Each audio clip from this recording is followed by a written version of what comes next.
ನಮಸ್ಕಾರ ಕರ್ನಾಟಕ, ನಮಸ್ಕಾರ ಬೆಂಗಳೂರು. ನಿನ್ನೆಯಿಂದ ಬೈಕ್ ಟ್ಯಾಕ್ಸಿಯನ್ನು ಸರ್ಕಾರ ಬಂದ್ ಮಾಡಿದೆ.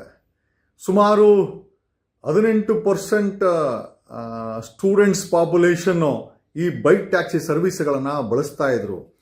ಬೆಂಗಳೂರಲ್ಲಿ ಸುಮಾರು 25-30 ಲಕ್ಷ ಜನ ಈ ಸರ್ವಿಸನ್ನು ಬಳಸ್ತಾ ಇದ್ರೆ, ಸ್ಟೂಡೆಂಟ್ಸ್ ಆಗಿರ್ಬೋದು, ಟ್ಯೂಷನ್ಗೆ ಹೋಗೋಕ್ಕೆ, ಸ್ಪೆಷಲ್ ಕ್ಲಾಸ್ಗೆ ಹೋಗೋಕ್ಕೆ, ಕಾಲೇಜ್ಗೆ ಹೋಗೋಕ್ಕೆ, ಎಮರ್ಜೆನ್ಸಿಗೆ, ಕೋರ್ಟ್ಗೆ ಹೋಗೋಕ್ಕೆ, ಆಸ್ಪತ್ರೆಗೆ ಹೋಗೋಕ್ಕೆ, ಆಫೀಸ್ಗೆ ಹೋಗೋಕ್ಕೆ, ಇಂಥ ವಿಚಾರ ಅಂತೆಲ್ಲ ಇಷ್ಟು 15-20 ಲಕ್ಷ ಜನ ಈ ಬೈಕ್ ಟ್ಯಾಕ್ಸಿಗಳನ್ನು ಬಳಸ್ತಾ ಇದ್ರು. ಕಾರಣ ಯಾಕೆ ಅಂತಂದರೆ, ಒಂದು ಕ್ಯಾಬ್ ಮತ್ತು ಆಟೋಗಳಿಗೆ ಕಂಪೇರ್ ಮಾಡಿದ್ರೆ ಸ್ಪೇಸ್ ಕಡಿಮೆ ಇರುತ್ತೆ, ಆರ್ಥಿಕವಾಗಿ ಇವೆರಡು ಕಂಪೇರ್ ಮಾಡಿದ್ರೆ ಕಡಿಮೆ ರೇಟು, ಆಮೇಲೆ ಜಲ್ದಿ ರೀಚ್ ಆಗ್ಬೋದು ಅನ್ನೋ ಒಂದೇ ಒಂದು ಕಾರಣಕ್ಕೆ ಈ ಬೈಕ್ ಟ್ಯಾಕ್ಸಿ ಅನ್ನೋದು ಸಾಕಷ್ಟು ಈ ಒಂದು ಐ ಥಿಂಕ್ ಟ್ರಾನ್ಸ್ಪೋರ್ಟ್ ಸಿಸ್ಟಮಲ್ಲಿ ಒಂದು ಪ್ರಭಾವವನ್ನು ಬೀರಿತ್ತು.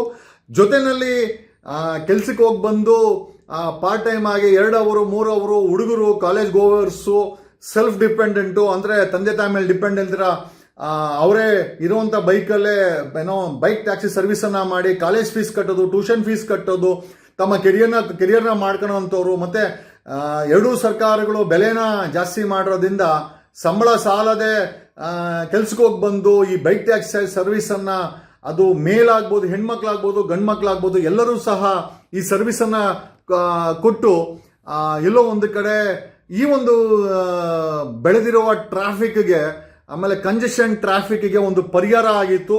ಮತ್ತು ಸ್ಪೀಡಾಗಿ ರೀಚ್ ಆಗೋಕ್ಕೆ ಒಂದು ಪರಿಹಾರ ಆಗಿತ್ತು ಈ ಬೈಕ್ ಟ್ಯಾಕ್ಸಿ. ಜೊತೆಯಲ್ಲಿ ಆರ್ಥಿಕತೆ, ಆಟೋಗೆ 200 ರೂಪಾಯಿ ಆಯಿತು ಅಂದರೆ ಕ್ಯಾಬ್ಗೆ 300-400 ರೂಪಾಯಿ ಆಯಿತು ಅಂತಂದರೆ 70 ರೂಪಾಯಿ 80 ರೂಪಾಯಿನಲ್ಲಿ ಈ ಒಂದು ಬೈಕ್ ಟ್ಯಾಕ್ಸಿ ಆರ್ಥಿಕವಾಗಿ ಇವತ್ತಿನ ಸಾಮಾನ್ಯ ಜನರಿಗೆ ವರ್ಕೌಟ್ ಆಗೋದು. ಎಲ್ಲರೂ ಈ ಶ್ರೀಮಂತ ರಾಜಕಾರಣಿಗಳಿಗೆಲ್ಲ ಹೆಲಿಕಾಪ್ಟರ್ಗಳನ್ನು HL ಮಡಗಿ ಹೆಲಿಕಾಪ್ಟರ್ ಹಾರಿ ಸಾವಿರಾರು ಕೋಟಿ ರೂಪಾಯಿ ಡಿಕ್ಲೇರ್ ಮಾಡಿರುವಂಥ ಸಾಮಾನ್ಯ ಜನ ಯಾರತ್ರನೂ ಆ ರೀತಿ ಹಣ ಇಲ್ಲ. ಸಾಮಾನ್ಯ ಜನರ ಹತ್ರ ಈ ಸರ್ಕಾರಗಳ ಬೆಲೆ ಏರಿಕೆಯಿಂದ ಆರ್ಥಿಕವಾಗಿ ಕುಗ್ಗೋಗಿದ್ದಾರೆ. ಈ ಕುಗ್ಗೋಗಿರೋ ಸಮಯದಲ್ಲಿ ಈ ಬೈಕ್ ಟ್ಯಾಕ್ಸಿಗಳನ್ನು ಆಲ್ಟರ್ನೇಟಿವ್ ಆಗಿ ಬಳಸ್ತಾ ಇದ್ರು.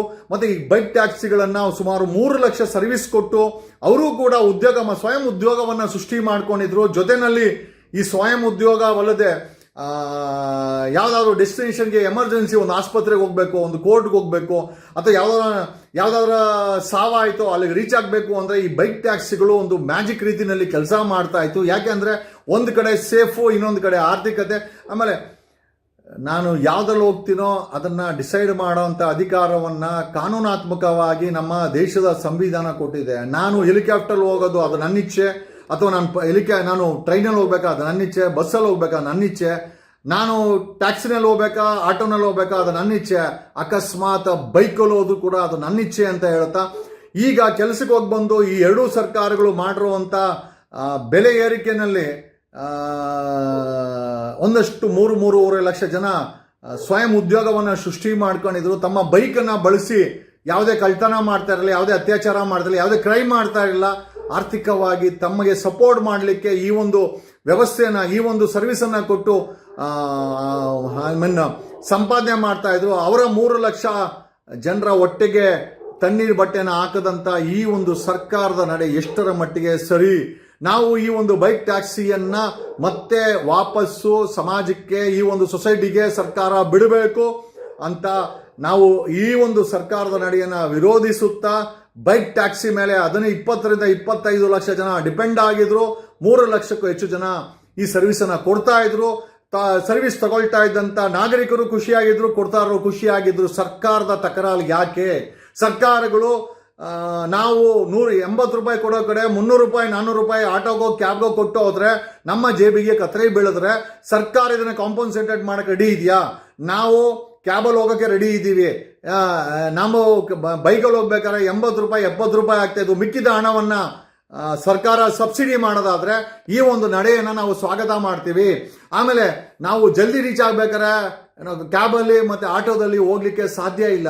ಆಮೇಲೆ ನನ್ನ ಟ್ರಾನ್ಸ್ಪೋರ್ಟನ್ನು ನಾನು ನಿರ್ಧಾರ ಮಾಡುವಂಥ ಅಧಿಕಾರವನ್ನು ಈ ದೇಶದ ಸಂವಿಧಾನ ಕೊಟ್ಟಿದ್ದೆ. ನಾನು ಡಿಸೈಡ್ ಮಾಡ್ಕೊತೀನಿ ಬೈಕ್ ಟ್ಯಾಕ್ಸಿ ಇಲ್ಲ, ಅದಕ್ಕೆ ಬೇಕಾದಂಥ ಪ್ರೊಸೀಜರ್ಗಳನ್ನು ನಿರ್ಮಾಣ ಮಾಡಬೇಕಾದಂಥ ಸರ್ಕಾರ, ನಾನು ಬೈಕ್ ಟ್ಯಾಕ್ಸಿಗೆ ಪ್ರೊಸೀಜರ್ನೇ ನಾನು ಏನೋ ನಿರ್ಮಾಣ ಮಾಡಲ್ಲ, ಈ ಬೈಕ್ ಟ್ಯಾಕ್ಸಿಯನ್ನು ಬ್ಯಾನ್ ಮಾಡಿ ಅಂತ ಹೇಳಿ ಶ್ರೀಮಂತರ ಸಮಾಜಕ್ಕೆ ಏನಾದರೂ ಈ ಸರ್ಕಾರ ಕೂಗುಡ್ತಾ, ಆಮೇಲೆ ಇದ್ರ ಮೇಲೆ ಡಿಪೆಂಡ್ ಆದಂಥ 3 ಲಕ್ಷ ಸರ್ವಿಸ್ ಪ್ರೊವೈಡರ್ಸ್ ಗತಿ ಏನಾಗಬೇಕು? ಅವರೆಲ್ಲ ಸಮಾಜದಲ್ಲಿ ಕಳ್ತನ ಕ್ರೈಮ್ ಮಾಡಿ ಜೀವನ ಮಾಡಬೇಕಾ, ಅಥವಾ ಕಡಿಮೆ ರೇಟಲ್ಲಿ ಅತಿ ವೇಗವಾಗಿ ಅಥವಾ ಅತಿ ಶೀಘ್ರದಲ್ಲಿ ಬೇರೆ ವೆಹಿಕಲ್ ಕಂಪೇರ್ ಮಾಡಿದ್ರೆ ಶೀಘ್ರದಲ್ಲಿ ರೀಚ್ ಆಗ್ತಾ ಇದ್ದಂಥ ಬೈಕ್ ಟ್ಯಾಕ್ಸಿ ಸರ್ವಿಸ್ಗಳನ್ನು ಬಳಸ್ತಾ ಇದ್ದಂಥ ಸ್ಟೂಡೆಂಟ್ಸ್ ಪಾಪ್ಯುಲೇಷನ್ ಆಗಿರ್ಬೋದು, ಎಮರ್ಜೆನ್ಸಿ ಮತ್ತು ಆಫೀಸ್ಗೆ ಹೋಗುವಂತಿರೋ ಅವ್ರ ಕತೆ ಏನಾಗಬೇಕು? ಆಮೇಲೆ ನಮ್ಮ ಈಗ ಬೈಕ್ ಟ್ಯಾಕ್ಸಿ ಬದಲು ಈ ಆಟೋ ಮತ್ತು ಕಾರುಗಳನ್ನು ಬಳಸಬೇಕಾದ್ರೆ ನಮ್ಮ ಜೇಬಿ ಮೇಲೆ ಬೀಳುವಂಥ ಕತ್ತರಿಯನ್ನು ಸರ್ಕಾರ ಕೊಡುತ್ತಾ?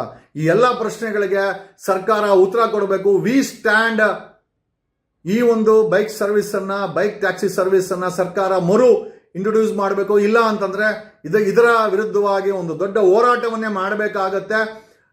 ಇಟ್ಸ್ ಮೈ ರೈಟ್, ಸಂವಿಧಾನ ನನಗೆ ಹಕ್ಕು ಕೊಟ್ಟಿದೆ, ನಾನು ಬೈಕ್ ಟ್ಯಾಕ್ಸಿಲಿ ಹೋಗ್ತೀನಿ. ಅದು ಬೇಕಾದಂಥ ಕಾನೂನು ರೂಪರೇಷೆಗಳನ್ನು ರಾಜ್ಯ ಸರ್ಕಾರ ರಚಿಸಬೇಕೇ ಹೊರತು ಅದನ್ನು ಸಂಪೂರ್ಣವಾಗಿ ಬ್ಯಾನ್ ಮಾಡಿರೋದು ಎಲ್ಲೋ ಒಂದು ಕಡೆ ನಿಮ್ಮ ಏಡಿತನ ಅನಿಸುತ್ತೆ. ಆಮೇಲೆ ಕಾನೂನು ಜ್ಞಾನವಿಲ್ಲದೆ ಸಂವಿಧಾನದ ಜ್ಞಾನವಿಲ್ಲದಂಥ ಸರ್ಕಾರ, ಆಮೇಲೆ ಜನ ವಿರೋಧಿ ಮತ್ತು ಬಡವರ ವಿರೋಧಿ ಸರ್ಕಾರ ಇದು ಅಂತ ಹೇಳುತ್ತಾ ಈ ಒಂದು ಬೈಕ್ ಟ್ಯಾಕ್ಸಿ ಸರ್ವಿಸನ್ನು ಮತ್ತೆ ರೀಇಂಟ್ರೊಡ್ಯೂಸ್ ಮಾಡಿಸ್ಬೇಕು. ಈ ಬ್ಯಾನನ್ನು ನೀವು ವಿಡ್ರಾ ಮಾಡಬೇಕು ಅಂತ ಹೇಳುತ್ತಾ ಆ ಸರ್ವಿಸನ್ನು ಬಳಸ್ತಾ ಇದ್ದಂಥ ಎಲ್ಲರ ಪರವಾಗಿ ಮತ್ತು ಈ ಒಂದು ಟ್ಯಾಕ್ಸಿ ಸರ್ವಿಸನ್ನು ಕೊಡ್ತಾ ಇದ್ದಂಥ ಪಾರ್ಟ್ ಟೈಮ್ ಜಾಬ್ ಮಾಡ್ತಾ ಇದ್ದಂಥ ಎಲ್ಲರ ಪರವಾಗಿ ಈ ವಿಡಿಯೋನ ಮಾಡಿ ಈ ಒಂದು ವಿರೋಧವನ್ನು ವ್ಯಕ್ತಪಡಿಸ್ತಾ ಇದ್ದೀವಿ. ಪ್ಲೀಸ್ ವಾಟ್ಸಪ್ ಯುವರ್ ಒಪಿನಿಯನ್, ನಿಮ್ಮ ಅಭಿಪ್ರಾಯ ಈ ಒಂದು ಬೈಕ್ ಟ್ಯಾಕ್ಸಿಯನ್ನು ಬ್ಯಾನ್ ಮಾಡಿದ್ದನ್ನು ಸರಿಯಾ? ನಿಮ್ಮ ಅಭಿಪ್ರಾಯವನ್ನು ಖಂಡಿತವಾಗಿ ನಮಗೆ ತಿಳಿಸಿ ಅಂತ ಹೇಳುತ್ತಾ ಕಮೆಂಟ್ ಮಾಡಿ. ನಮ್ಮ ವಿಜಯವಾಹಿನಿ ನ್ಯೂಸ್ ಚಾನೆಲ್ನಲ್ಲಿ ಪ್ರಮೋಷನ್, ಜಾಹೀರಾತು, ಅಡ್ವರ್ಟೈಸ್ಮೆಂಟ್ ನೀಡಲು ಸಂಪರ್ಕಿಸಿ 9535808456.